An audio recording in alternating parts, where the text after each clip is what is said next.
Okay, right. Okay, so here we are again. I want to say a great welcome to Pieter Terblanche. Pieter, thank you very much for joining us again on this one, the second episode of our South African Strength and Conditioning Association podcast. Yeah, welcome, Pieter. Thank you very much for being here. Thanks, Naat. Thanks for the invite. Yes, it's exciting. I was telling Naat a bit earlier, and my wife even earlier said I can't wait for these postcards and chats. And obviously today's exciting topic, something that's close to my heart.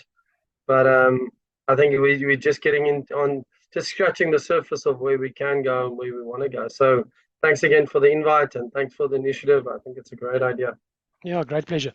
So the topic for today is speed training for team sports, and I'm sure we'll be talking mostly about rugby as such, but very much we can also cover some different opinions and ideas with regards to other team sports, which will be very much different from doing speed work for sprinting in athletics, for example. So yeah, so Yeah. the topic for today, sprinting in team sports. So I think to get the ball rolling, Peter, give us a bit of a background on what your idea is and maybe some of the ideas and principles and methods or a broad spectrum of how Yeah. you go about with speed training for your rugby players. Thanks, Naat. So I can just quickly give some background of where I fall or fell into the speed concept. It all started, sure, many years ago when I was working at the Bulls. We obviously started to look at what is the key element that makes a sportsman successful, and um, the philosophy of speed. And if you ever look or watch a game, any sporting game, you'll always hear the comment say, "Yes, but you can't buy speed." And speed is one of those traits. But obviously, when we discuss speed in a sport context, has a bit different look than it does when you're talking about an athlete running in a straight line. And I know running in a straight line, obviously, depending on the event, there is some turns and there are some corners and there's strategies and stuff to run, but it looks a bit different when you train a team sport guy to a straight line. But a lot of the principles are the same. So I think the first thing to discuss, Naat, is, and maybe I want to ask you, is if you think about speed in a nutshell, what is your philosophy? Well, if you would define speed for you, what would it be? Yeah, so for me, firstly, if I'm looking at speed, I try and see. So my mind immediately breaks it down into a bit of components, because speed is not basically just speed. Mostly with team sports that I'm working with, is I'm actually more working acceleration. So I'm thinking acceleration immediately when I'm thinking speed, and speed for me is more like the top end speed at a higher level and a longer distance, which in team sport doesn't happen that often, but I will quote one of Dr. Mike Young's statements that he made, and my players that work with me know this very well. Game-changing plays are predominantly linear and in speed. 100%. Right. Yeah. So a lot of times in a team sport, so if I'm thinking speed, my outcome on that is I want to make sure that the guys do make a game-changing play. And if he is in a position to make a game-changing play, that he has the capacity to either accelerate through that line or to be at a top-end speed and maintain or go faster to the top end of what he can go to. So that's, in a nutshell, what I think with regarding speed when it comes to sport. I've got different sections if I'm looking at gym training or if I'm looking at training sessions or different kind of sports, because I also worked with rowing. Speed in Mm. rowing is very much different than speed in running and those kind of things. So with me, it's very multifaceted if I think about speed. So usually if someone come and ask me, I'll try and figure out where they're coming from, what do they want. So there'll be usually a lot of questions as soon as someone asks me about speed development, if it comes down to that. So yeah. So my first Yeah, thing that comes I to mind think is that's questions. important, Art. I think that you Yeah. touched on that. I think the first number one question is, what is your philosophy in regards to the demands of your sport? Um, because speed for everyone has a different context, and obviously rowing is a lot different than running. But similar as running a marathon is as a sport much different than playing a team sport. And even in team sport, the fundamental concept of soccer might look different than rugby, and that's all to do with how you define your philosophy and where you find is important. But just to start off the basics in a straight line, if you think about a guy running a straight line, there's about 4 components. And the first is you need the best ability or inability to start. And in multiple sports and in straight line, it's the same concept. You need a philosophy about how do I start, because that's one of the things you need to do in any sport, and that doesn't really differ between in a straight line running. Just the way you do it differs, or methodology. I think secondly, you just touched on it, acceleration is a major component. And most team sports, that's the number one go-to. If you talk about most S&Cs out there, they will say, listen up, they've got philosophies about how to develop acceleration. Then you mentioned it earlier about top end speed. I think that's a very important concept or philosophy, depending on, again, the sport that you play. But even you maybe even rowers have a top end speed, and that's more about maintaining it than gaining it.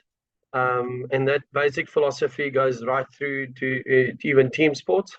They might not hit that target as many times, but it is a sustainability of that concept. And then lastly, in any sport, there's a part of deceleration. In our environment, in team sports, there's obviously deceleration. There's other components of change of direction that plays a role. But fundamentally, what we define as multi-directional patterns or multi-direction movements is this philosophy that there are some components in a straight line, there's some components to where mechanical bases need to be taught, and there's a sport component to be taught. So maybe later I'll share you a basic philosophy or a diagram of just that stipulates that model. It might give you a good idea. So maybe I can do that now, Naat. Yeah, 100%. Yeah, you can go for it. Just for our viewers at least, it says host disable participant screening. So you must unparticipate screening. Let's hope I can find it. Let's hope I know how to do that. No, that's fine. So maybe otherwise we can just through. There we go. I was going to see if you got it there. Yeah, there we go. 100%. Okay, you got it. Okay. I'm gonna just do my whole screen. You can share all participants. There we go. Okay. Okay, you got that. Okay. Okay, and 100%. Can you see that screen? Yes, I can see it, yeah. Okay, Laka. So sorry, I just sat down and did this a bit earlier. But fundamentally, I'm not going to go through a lot of it, but this is a course that we present. But very simple, there are some in multi-speed directional. There's obviously some non-reactive stuff, and we'll chat about it now. And there's elements like biomechanics and mechanics. You hear everyone talk about mechanics. I think you alluded to it earlier about the coaches talking about mechanics. Deceleration in most of our sports and acceleration is part as one concept. Then obviously change of direction is a major concept. And then how do you develop speed? And from a reactive side, it's more to do with stimulus and whole body movement. But there's obviously some visual screening, pattern recognition, and reaction time that plays a role in that model. But let's maybe get back into that straight line mechanics. I'm just going to minimize this. Can you see this? Yeah, I can see me again. I can. Well, I'm seeing. I'm still seeing your screen share there. So let's see. It says. That's on Zoom. It shouldn't be. Yeah. How do I get back to? Okay. So give me 1 second. I can maybe assist with that. Well, there we go. I'll just stop sharing. There we go. Okay. And so in a straight line, if you think of philosophy, most trainers out there will say, if I'm running in a straight line and how do I develop speed, those 4 components. The first is if my formula, and this is not the formula that you need to copy, but I have a formula, and the formula is very simple. It starts with an X. So it's a multiplication sum, and fundamentally, if you miss one of these components, it means it won't be effective.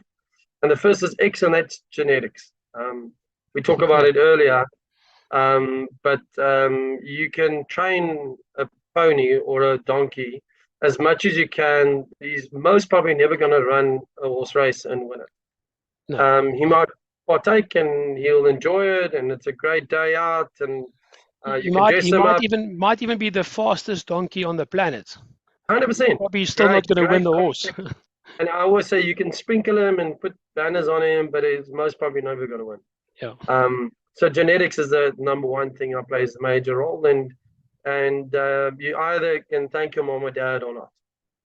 Yeah. And secondly, the one that I think we need to maybe speak about, and I want your opinion there, is obviously stride length. And that is fundamentally the component is you need to be strong. You need to be able to apply force effectively. And then the last one, we'll maybe allude a bit later, stride frequency. And there's a lot of debate in the world between which is more important, stride length or stride frequency. We or me that work in specifically team sports, my number one go-to will always be stride length. And how do I apply more force effectively? I don't know what your thoughts about that. Yeah. So my primary thing is so genetics. I think that's definitely the first thing, and I think if we look at, I think it was Ashley Jones, was a quote from him, and I always laugh when I hear this, or when the coaches talk to me about speed and getting players faster, how are we going to get them faster? And I know Ashley Jones, when he was at the Crusaders, they were talking to. I mean, this is the Crusaders top level international team. And the coaches were approaching him and said, listen, how are we going to get our players faster? And he had a very short and immediate reply and saying, recruit faster players. So that would be the genetic component. So if you have a genetically fast player, that's one thing, that's great. And then my go-to, I mean, I've worked with a lot of sprinters in athletics as well, a lot of top level sprinters, and I still do have a group that I'm working with. And the role there is get as strong as possible and get as strong as possible with maximal intent in strength movements. It doesn't help they can just grind a weight. It has to be very intensive and intent to move the weight with a lot of force and a lot of speed almost.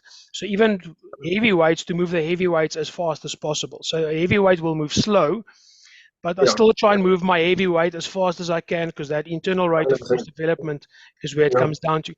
And then and even the genetics, Naat, I obviously look up and do a lot of research, and maybe you can get into it. But even the genetics, I think it's important in again coming back to this team concept.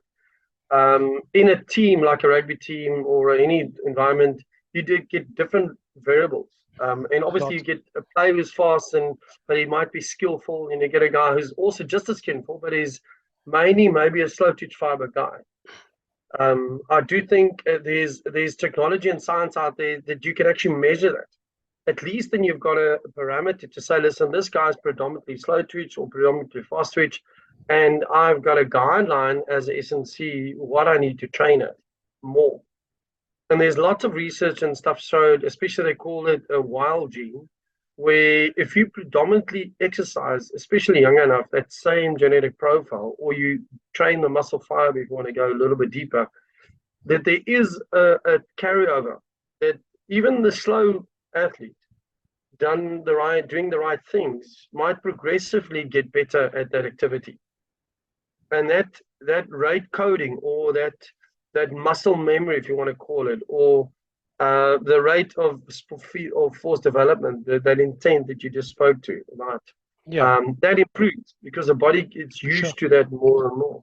And so even the genetics, we don't think it's something that you've got it or you don't have it. No. In a team environment, you might not have it, but if the SNC has knowledge of what you do have, and I think that's the next thing we can maybe discuss about is assessment. So how do I assess the athlete in those, and we're just talking about those four major concepts in a straight line, but the assessment protocol of how then you assess that genetic profile, and you can look at reactive strength abilities, you look at your stride length, and obviously how vertically do they displace, how do they horizontally displace, how strength component, how fast do they intently move, what are the ratios or intensities that they can, what should I improve?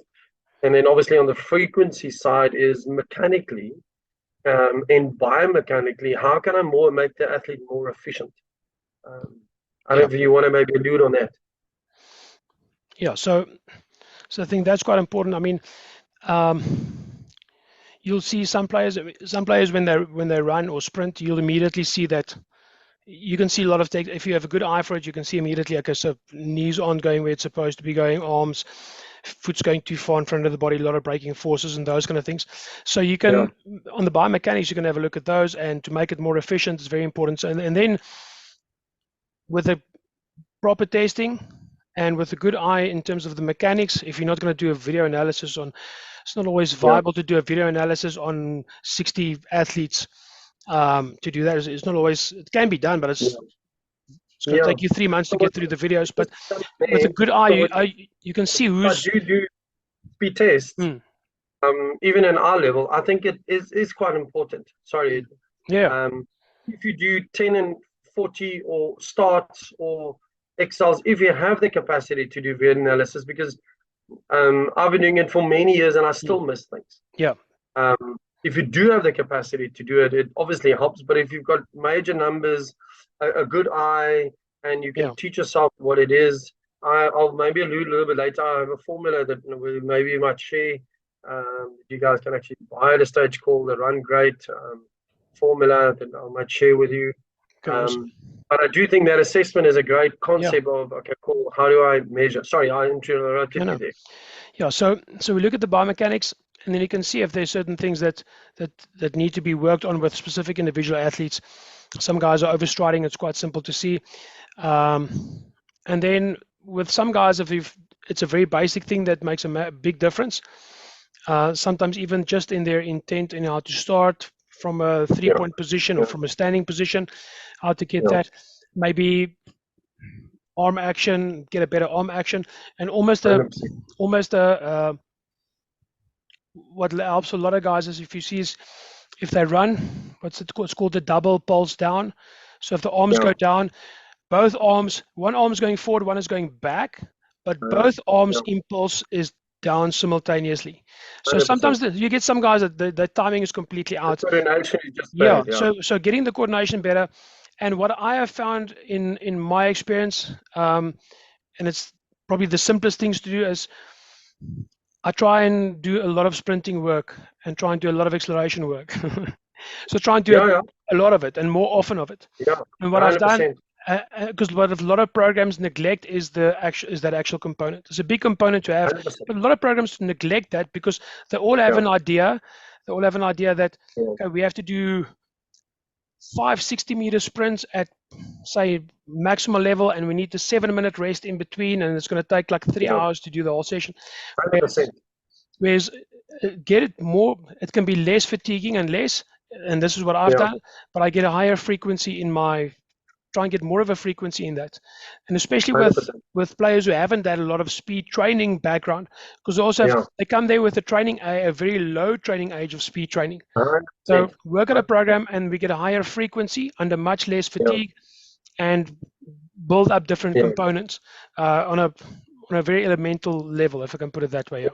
So what I'll quickly share with you a screen again. So one of the stuff, again, coming back to our philosophy about speed training, I have a very simple model that I picked up in the States, and it's maybe called a technical model. So if you look at an athlete running, how is the simplest form to teach them proper form is break it down and say my technical model, and I'll share with you mine. And if you look at it, it's actually so simple.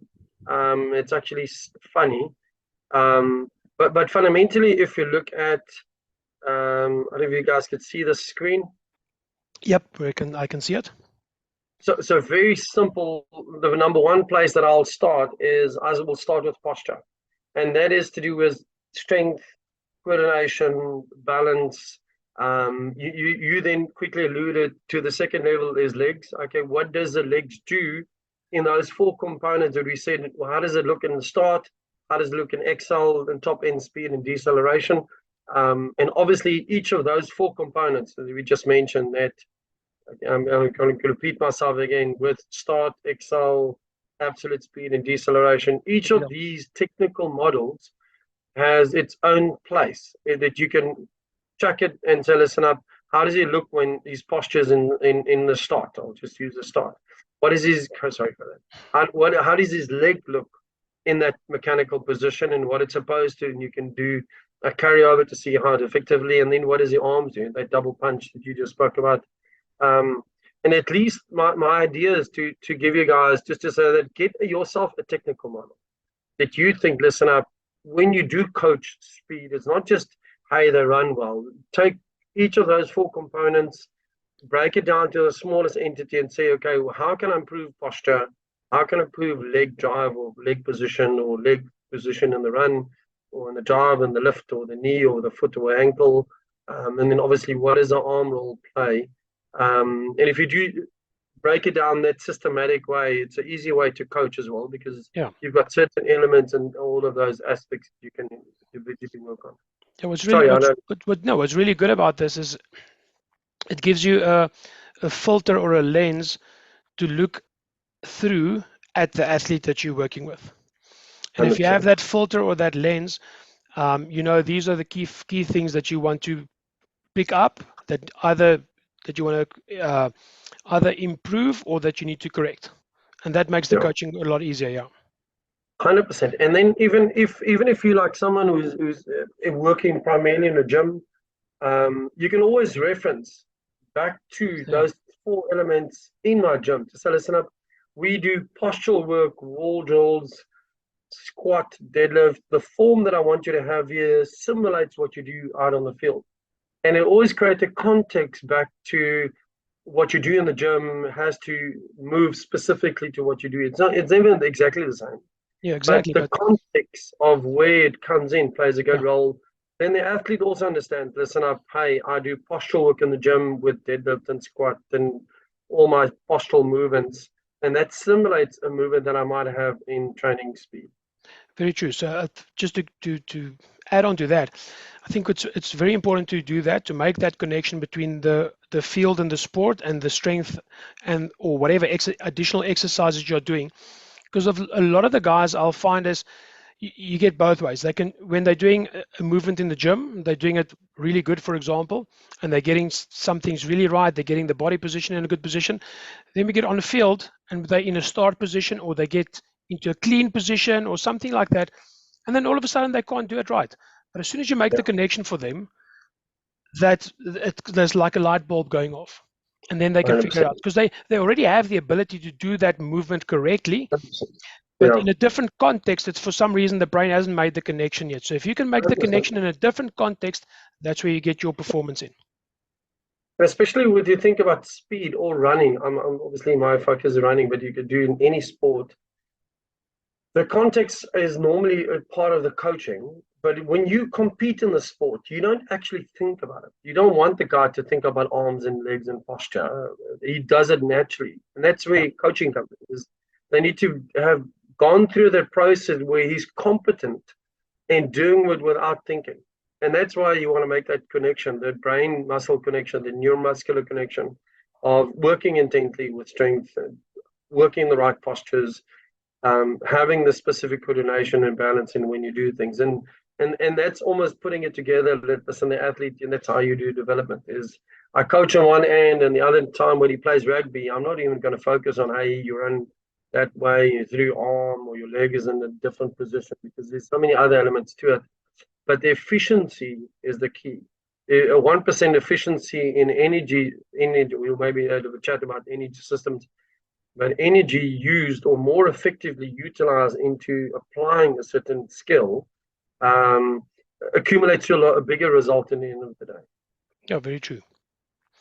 Very true. Like, and then the last bit is obviously force and not. Well, I don't want to leave that. I want to come back to Hmm. how important using strength training as a modality to get faster because that's normally 90% of the time when someone asks me the question of the coaches like Ashley, how to get them strong. I said, great. The first place is start in the gym.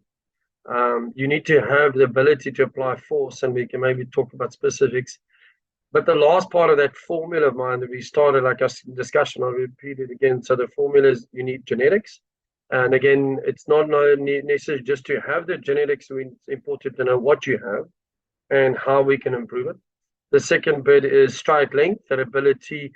And just to, in my head, just to make it simple, the way I understand or stride length is very simple. If you take a shot, you do shot put. Um, how much force is applied to the ball is dependent on obviously the force applied to the ball when there's still contact. Okay, but when the ball moves in the air, you can't apply more force.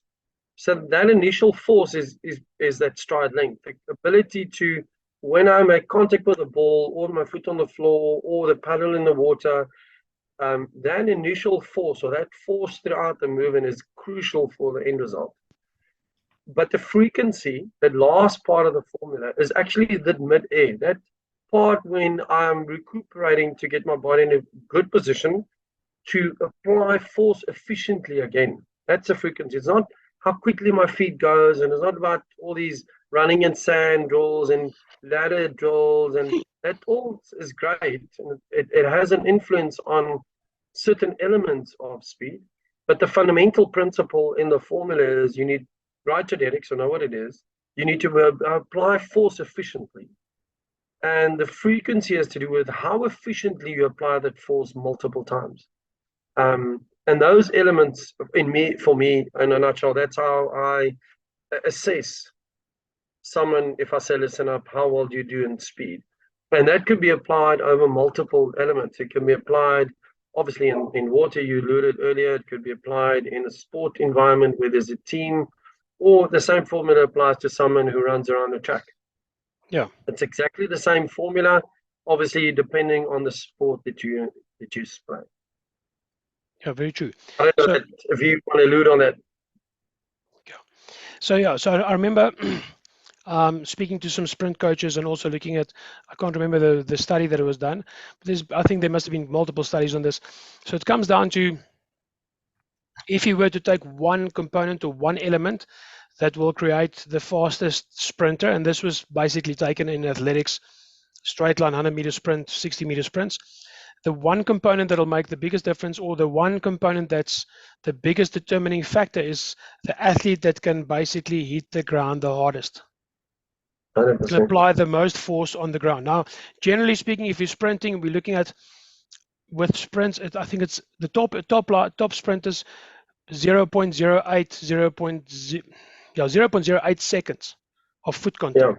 That's the top 100%. sprinter. So you're going to go, so depending on what part of the race you're in, obviously if you're in the acceleration phase, the force time will be a bit longer, the foot will be a bit longer on the ground, but the top end speed, 0.08 seconds of foot contact. And in that 0.08 seconds, they're talking about anything from 2.5 to 3 times body weight applied of force. Especially when you start, and even more sometimes.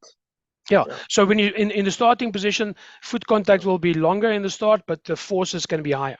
Top end speed. So once again, it's the shot put example is actually quite good, because a shot isn't really a very heavy weight, but applying a lot of force really fast, that's what it comes down to. So that's the key thing. That's one of the key things. So I think just on top of that, Naat, I think if you think about the concept of just the rate of what the force applied, that's fundamentally the key. I always allude to top athletes, and when I start any coaching session, I use an analogy of a stick, on more specific, and said if you want to apply force to a stick, the stick needs to be rigid, and then they lose them in quick instantly. And I said, well, you're a human, you bend.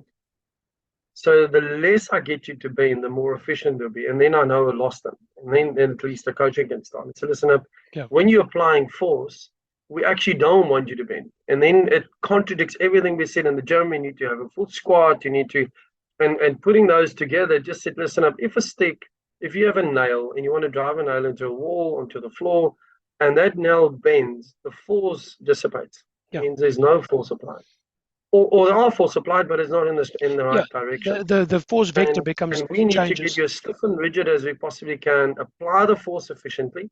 And I want to allude to what you said earlier, that contact, to give guys perspective. If you're running at a top end speed, that foot contact is quicker than the eye blink. Yeah, it's very fast. Eye blink is around about 0.7973 milliseconds, and normal foot contact at top end speed is 0.83. It's quicker than you do when you're running. So it is very quick and fast. So it's more than we think. But again, it is something that you can take up and say, like, I'm a S&C. I want to know specifics of how to do it. It's not just about the programming of it. That's important, but it is the detail of it. And if you know the finer details of what makes someone run efficiently, that's actually what the success comes from. Yeah. So, but the next question I want to ask is, pardon me, what type of, let's say you have an athlete that's run about, is just out of school, he's maybe still under 19, under 21, so the kind of age group rugby, for example. What is the best type of exercises in terms of gym work that you like to add into the programs? So let's say he has been in the gym for a while. He's got a year or 2 year really good gym age or training age for about 1 to 2 years. He's done proper stuff. He's quite strong. What is the exercise selection that you prefer in terms of, let's say, the strength training component, and then we can work later on maybe some drills in the field that you prefer? Well, I can actually almost ask you that question. You're the gym guru. But for me, I very, very simply can just say to you, any structure. I have a few go-tos. And obviously, for me, important is I need to know how well overhead they can do certain things. And then just for me, structural integrity is how well do they handle load. Obviously, in that JBL, we carry things. So obviously, squats and front squat and good mornings and Romanian deadlifts are important structural posture stuff that I need to know that they can have the integrity to handle load in a carry. And then obviously your ground-based things where you have a rate of force that's applied, and that's deadlift and sumo deadlifts and squats and jump squats and box jumps, and there's a variety of things in there. But fundamentally for me in the beginning, the two, if you look at that age that you said, is how structurally integrity or how much structural integrity do they have with deadlifts. Then can they carry, meaning front squat deadlift, good morning Romanian deadlifts, and then I will go to stuff that helps with rate of force, and it is basically deadlift. How efficiently can they deadlift? How well those movement patterns are, and then obviously there's a variety from there. The step up would be is okay. Now you can deadlift. I'm a major fan of Olympic lifting, and I'd love you to get in your experience about weightlifting. But there's very few things in there that could teach them as well how to use rate of force development is Olympic lifting. And I know there's a variety of different modalities that you can use, but that'll be my next phase. We'll say, listen up, if I know you can structural integrity and you can carry, the phase strength-wise will obviously be maximum strength and velocity in those positions, but specifically get them into the gym, get them doing weightlifting, get somebody who can teach them the right proper techniques of all those lifts. And then, like you said in the beginning, is just work on that intent to move the weight as fast as possible. What is your experience there, Naat?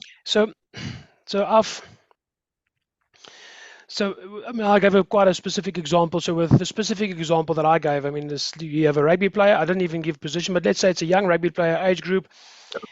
So they usually, if they were in a good system and they've been there for a year, 2 years, they should have a proficiency in some good lifting technique. Power clean, for example, a front squat, deadlift, Romanian deadlift, kettlebell swings perhaps, and jumping. So they should have squat jumps, loaded squat jumps, box jumps, those kind of things. So they should have bench press, push press, those kind of things.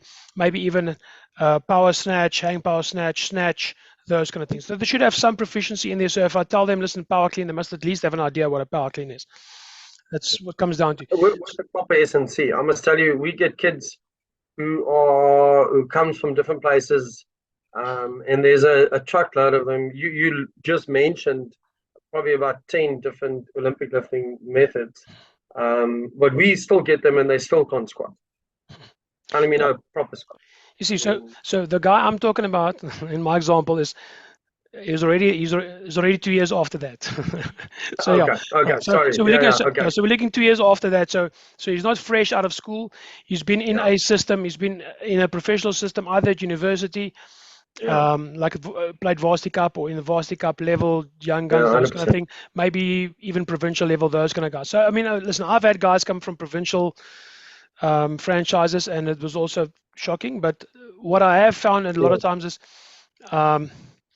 it's sometimes also up to the individual athlete, the effort that they yeah, want to be putting into it. So they almost also become, they have to take responsibility for their physical performance and for their physical well-being as well. So it's difficult. You can take a horse to water, but you can't make him drink. That's kind of like one of those things. And 100%. I usually have, that's a different topic once again. But Yeah, so if he comes in, testing is the starting point. But my go-to exercise is usually it's power clean. And yeah, with power clean, I will use variations of squat, whether it's a back squat or a front squat. There'll be variations of that. And I would go, say, either parallel or just below. And certain times, uh, maybe half squat, quarter squat. I use variations of the squats, but it'll be a squat movement and different kind of loads. And then my key thing yeah. is the way I'm running it, I'm fortunate enough to have a velocity-based system that I'm working with. So I really put in a lot of effort since 2014 to get a specific system for myself that I can use with the athletes. Okay. And over the years, because I mean I've used velocity-based training since 2007 with tender units and that. So my Cool. eye is quite sharp in some points. So before I had metrics that I could give a guy, I can tell them that they're not going fast enough. Yeah, You can see they're not going fast enough. I know the athlete, I know his max. Now I yeah, can be in the gym and I can say, listen, so we're doing squats today. And this is a big difference. Dr. Brian Mann has seen this. You get guys that can squat. yes, They've seen up to 2.5 times body weight squat. Now there's a lot of critique on squats, and there's a lot of guys out there saying squats is crap. Mike Boyle is one of them. This squats crap, squats not good, squats this. A lot of critique, but what they have found is if the guy goes up with his squat 1 rep max, and they found this in football, American football players, yeah, might differ in other sports, but American football players, team sports, they get you a 2.5 times body weight squat. At yeah. going higher than 2.5 times body weight, at one point they found there's no return Seeing on return, yeah. there's no return on investment on that. Okay, Diminish. but yeah, like diminishing rate of return on that. But what they have found is if they get you up to that point and they go past that point and they add velocity-based metrics in 100%. there, velocity-based metrics in there, they keep getting the 100%. I they saw, keep getting I the think it was up returns. to the 15% Yeah, increase still in they still get capacity. the increase on Yeah, their investment on that above 2.5 times with velocity. So 100%. that Yeah, just means lifting with a very strong intention to lift still, 100%. because That at main a yeah, mind-body connection, right? pretty much. So at a heavy weight, if you're squatting really heavy, you get guys that they go down, they press hard, but they don't try and drive the bar as fast as they can. They just try 100%. and There's no generate right of course. Yeah, as much tension as they can, maximum tension, and keep driving, keep driving, keep driving. yeah, Okay, so and that's yeah, one way to squat really heavy. yeah. But there's another way to squat really heavy is build that tension, but then maximally try and generate tension and velocity through the bar when you're going. That's where the intention comes in. And that's still at a high level of heavy squats will give you Yeah, a return on speed when it comes to increasing yeah. power and speed on that. So it's Mostly very because important. that's something that I debate with my staff often. So, and again, some people have different philosophies. So I want to ask you. So how would you then rate um, the lower end, about the 30 percentiles of velocity-based training? Would you think that's something that's a sustainable model, or would you still go back to your heavy lifting as a maintenance phase of your programming? So just repeat the question. I'm not sure. So what do you mean by the So you know 30%? now if you periodize your Yeah, velocity-based yeah. training and you start with your say low speeds or low velocities and below 0.5s, and you move to your high velocity Yes. end movement. And normally people still periodize it to say that, hey, listen, I start pre-season with heavy lifting and I move to a lower repetition ranges, but at high velocities in season to maintain it. Do you still go back to your velocities below the strength in hypertrophy or maximum strength velocities, or would you sustain that through season with high velocity based exercises? So I It's simple. prefer, Yeah, yeah. sorry. So I Do prefer, you understand the question? yeah, I think I understand. So I prefer to work at both ends. So I use, and I try and get a quite a larger kind of range. So I'll work at the lighter, higher velocity type work, Yeah. and I'll still do my heavy stuff. Now, obviously within In the season, same season. the same season, within season. So for example, if we're in season and we're playing on a Saturday, Yeah. one of the gym days will still be heavy, day. Okay. Still be, I understand. it'll be low volume, Yeah, 100%. low That's the volume, key. low volume. That's the key. But the And intensity is up there yeah, always. listen, above 85% of one rep max. So 85, 95% one rep max at one Yeah. in one way that I do periodization with certain of the players. We'll even try and go for a one rep max. 100%. We'll go Yeah, for a one rep we max. did literally in season. The Yeah. guys played a final this weekend, and we did those velocity based last week. So I think the idea that I just want to ask it, because I'm not a great this personally. I don't follow these undulating periodization models or supercompensation models or of periodization. I'm a highly game-based Yeah. scenario where in week we'll have still heavy lifting on a Monday if we play this Saturday. I still do priming the body the day of the game with low volume, high intensity drills, actually gym sessions the day of the game. But I think that thinking pattern, and I think that's still out there, where now I'm going to periodize and do hypertrophy in season, and out of Yeah. No. season I do low velocity or high velocity, low weight ranges, and I'm going to sustain my strength right through the season.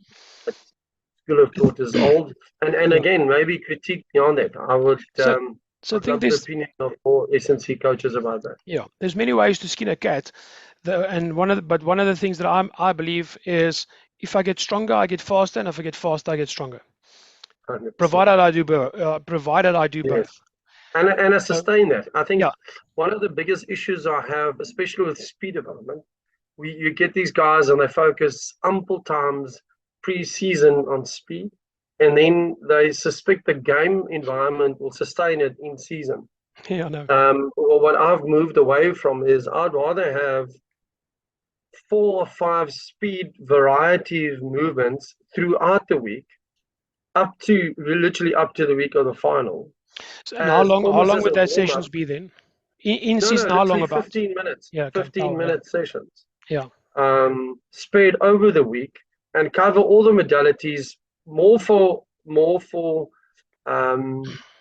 what's the right English word?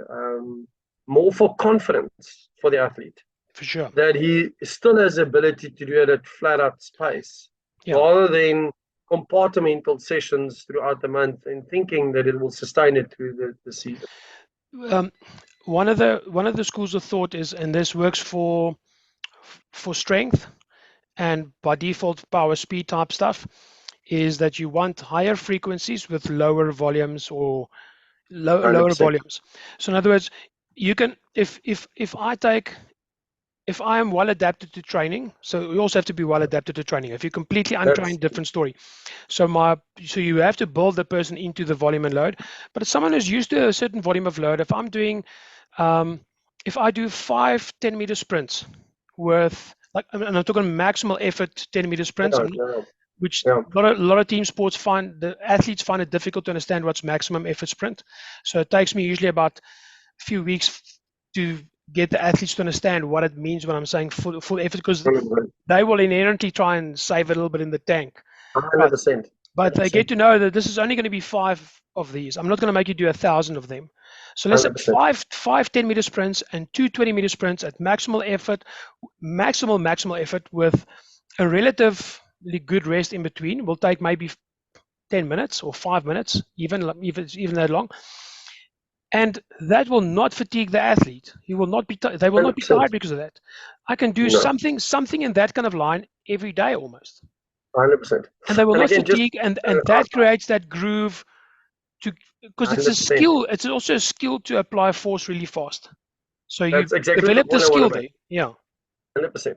Yeah. So running fast needs you to run fast. Yeah. Very true. It's very basic. People miss the concept. Listen, I can't teach you to run slowly.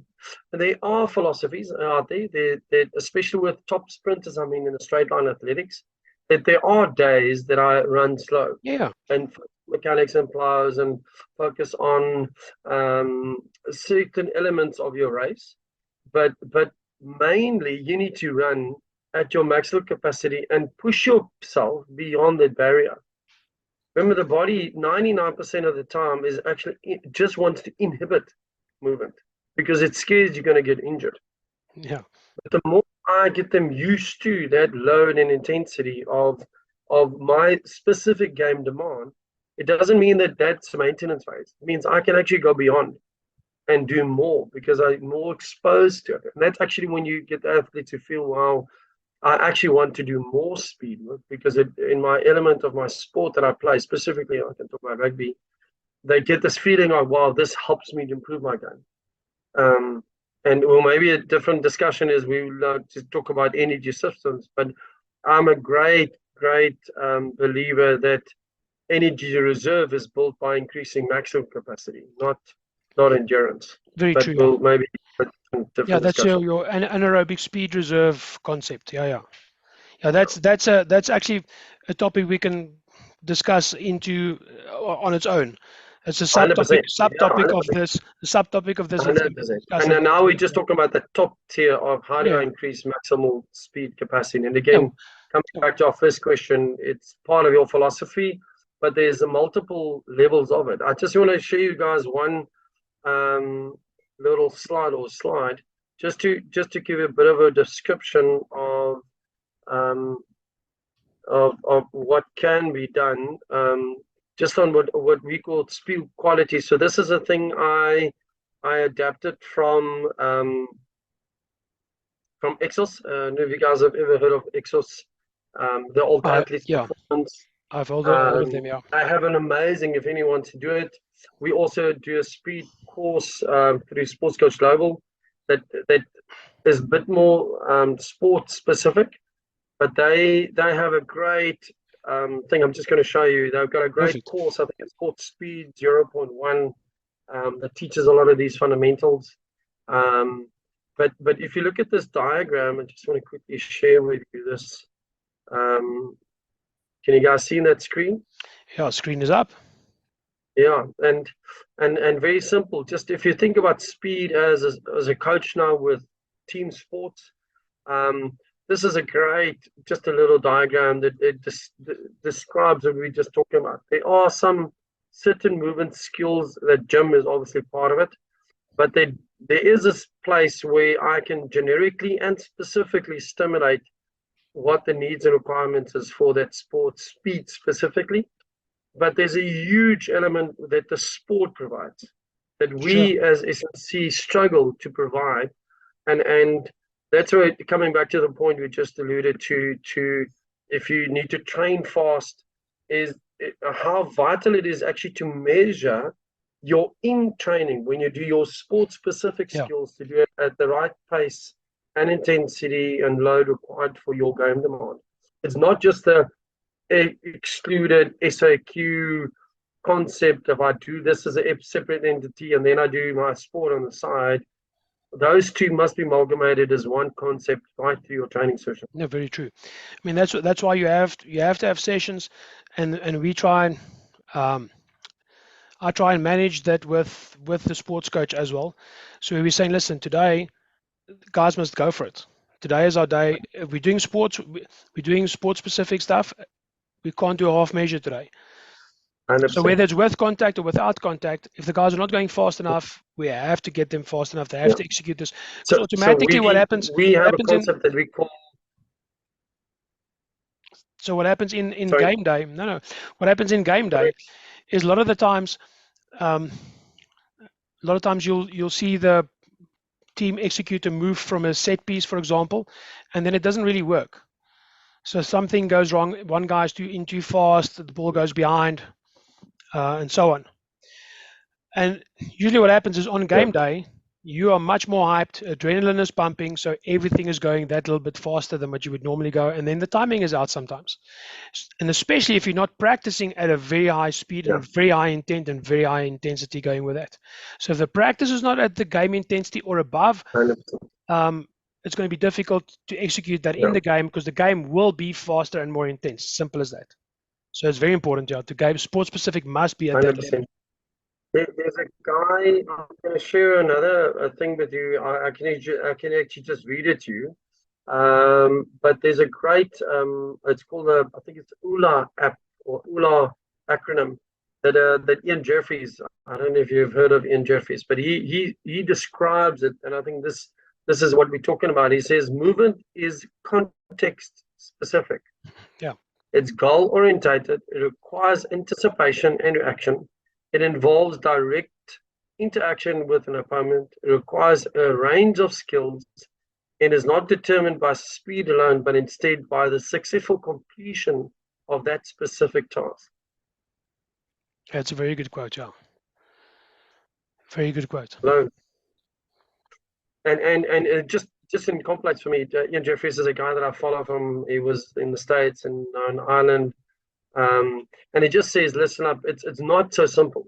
Looking in a game speed scenario, there's the opponent, there's my team, there's the environment, it's the task specific that I apply, there's response, there's reaction, there's decision making, and all of that determines my speed. It's not just running in a straight line. Yeah, that's one of the reasons, because it's so multifactorial. One of the reasons why a lot of people would argue, and this is a component of speed, but a lot of people would argue that you can't train agility. You can't actually train agility unless you put it a game-specific situation. Yeah. So you can't actually have an agility drill. 100%. You can have a change of direction drill and maybe a decision-making drill, but agility is something that's all those aspects come together when you're doing agility. True agility, yeah. Yeah, no, agree. Yeah. If you Google agility, interesting enough, you'll see dogs running through barriers. We go and try it. Go Google agility. It is something predetermined that you run through, and that the context that we talk about is something different. Yeah. Speed in a multifaceted context in sport is definitely not something that is static. It's dynamic. It's a process. Most of the time, and it not needs always, to be taken into. Yeah, and not always predetermined. You don't have a ladder. You don't have a ladder on. 90% of the time is not. Yeah. Yeah, very true. No, and sand.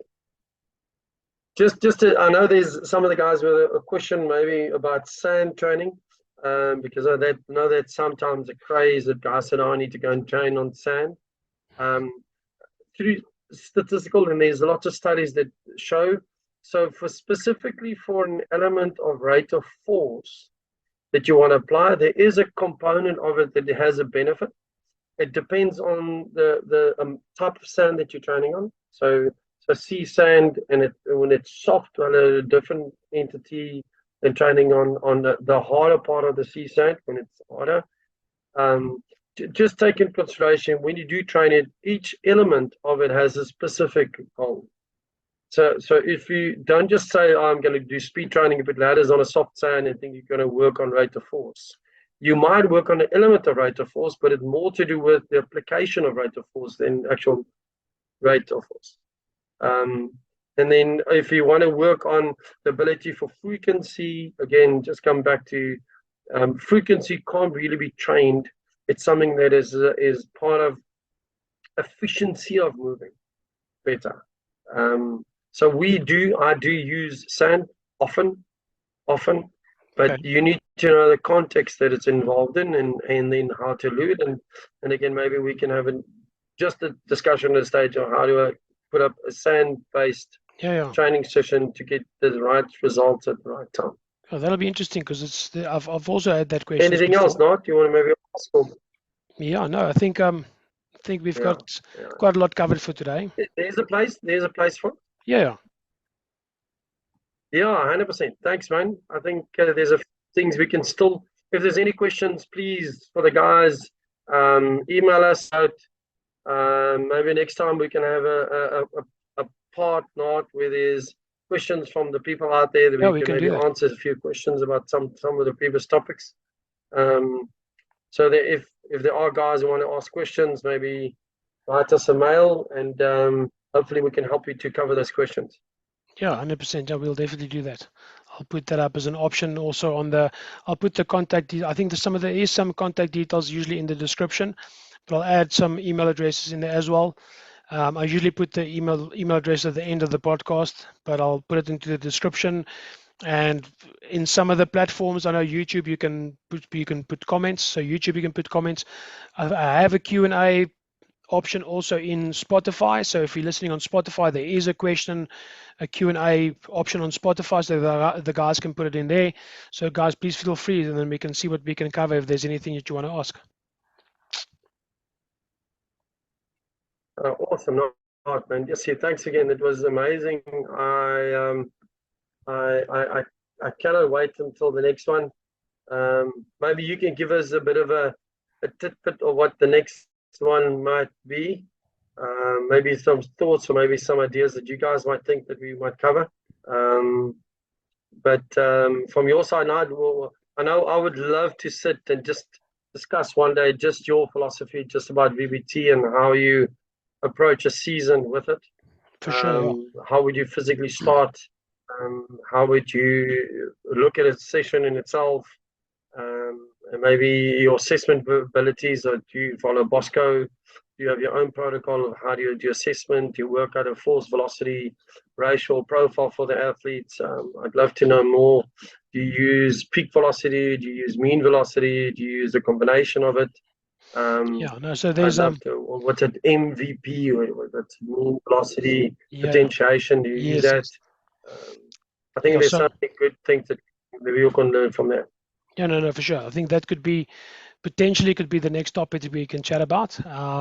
There's definitely a lot we can chat about with that, so it'll be quite cool. All right. Okay.